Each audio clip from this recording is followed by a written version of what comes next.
are training hard to compete in a triathlon, all raising money for charity. In a moment, top tipster Paddy will be giving his verdict on how they will perform in the big race. But first, let's see their latest training session, this time on 2 wheels. The P Team. Since the identity of Paul's team of renegades has been revealed, the nation's millions have become gripped as they fight to reach optimum fitness and to defeat all in the grueling triathlon. This epic adventure has changed their lives forever. James has turned down a new career as a stripper, denying rumours he can't fill the farm.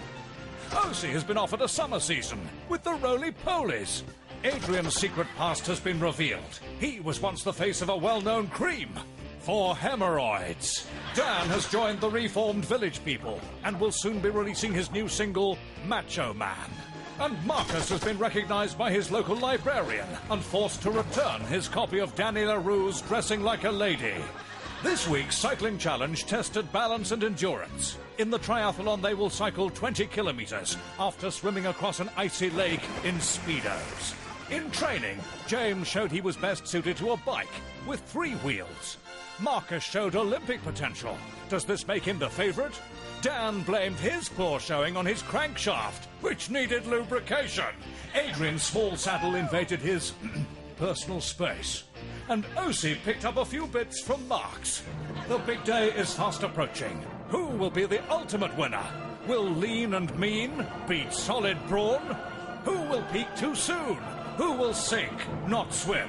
And who will look best in Speedos? All will be revealed on the big day. Official verdict on who's going to be the first past the finishing post. Please welcome betting expert Paddy Power. Nice to meet you. Well, we're having a kiss as well. You pulled me in there, didn't you? He was talking about kissing earlier on. It got me all a little bit hot and bothered, you know. All right, so what do you think of our athletes, then, honestly? You've got to take your hats off to them. I think, you know, I mean, it's kind of a bit of a motley crew, really, isn't it? I mean, I think using the word athletes is maybe stretching a little bit too far, but you got to say, I mean, take your hats off. You can see, like, especially Osie as well. I mean, he's definitely lost a few pounds. Like, yeah, he's doing well. Well done, babe. It's fantastic. But I have to say, I think if he backs himself to win it, he might be losing a few more pounds. So what do you think about them in the swimming? Yeah, the swimming is an interesting one, because swimming is you can't really improve that much. You're either a good swimmer or you're not, you know. Yeah. So we've actually stuck in Marcus as favourite at 7-4 for the swimming, because we reckon he's the strongest at the moment, and Adrian would be his biggest challenger, really. Adrian's an 11-4 shot, but the problem with Adrian, one of my little spies told me that when they went to do some outdoor swimming the other day, he dipped his toe in the water, and like a big girl's blouse, he refused to get in. So I mean, I'm not sure the icy lake is really going to work for him. Shame on you. And I'd have to say, I think this might be the one where Osie struggles a little bit. I'm sorry, Osie, but I think, you know, put it like this, if Marcus is Mark Spitz, Osie is more like, do you remember Eric the Eel? Yes.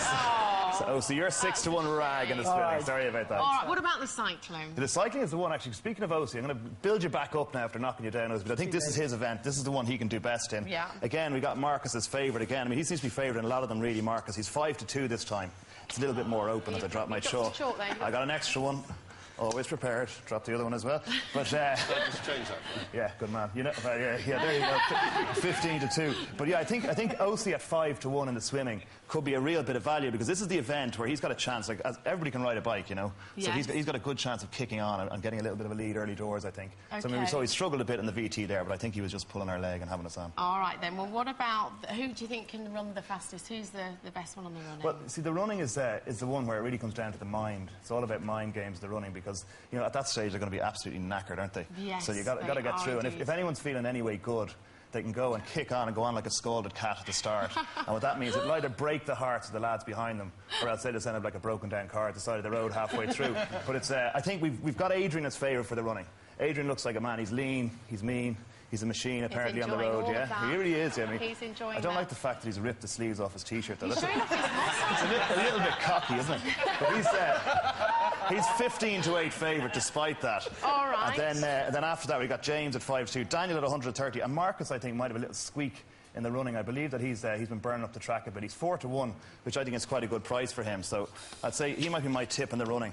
But it'll be a difficult one. The running's the one that really will separate the men from the boys. OK. Now, have you chosen a favourite to win the whole thing? Oh, we have, of course. Yeah, I better wipe this clean. Wipe my slate clean, You're not having much luck with that chalk I know, today. yeah. There you go. And it's actually indelible chalk as well, it doesn't wipe off. So there you go. But anyway, the triathlon winner overall, we've got Marcus, well, put it like this, when you look at the whole event, you have to say it's kind of like the Grand National. Well, except without the fences and without the horses. So probably not really that much like the Grand National, no, but you look at it, right, it is a war of attrition, definitely. And we've got Marcus in his favourite at 9-4. And Adrian looks like the one who's, if you look at the individual events, Adrian is the one that's strongest. He's in first or second place in the betting in all the individual events. So you'd say he might be a real strong contender. But I think you always got to watch the quiet ones, don't you? Yeah, absolutely. I mean, Dan's got previous, doesn't he? He's done triathlon before. He's sitting there, doesn't say a word. He might actually shave. So he's got the edge on that. If he shaves and cuts his hair. Might be better aerodynamically. That's exactly it. And for the swimming as well, it could really slow him down, having all that big mop of hair on his head. So but I think he's got a good chance overall. And he's probably the one I'd be going for. And he's a 4-to-1 shot as well, which I think is really, really cracking value. So Daniel's my tip. OK, now who's the one who's got more of a chance for modelling underwear? Well, that's it's an interesting concept, modelling the underwear. I think we can talk to James about that. But yeah, I think James can judge that one. We'll really I don't want to. we'll see the men from the boys when they get out of the freezing cold lake and the speedos. We'll see who's the complete package at that stage. And then we'll see I think 50-1 for any of them to model for Calvin Klein. All right, that's brilliant. Thanks, guys. Thanks very much. Paddy Power, everybody.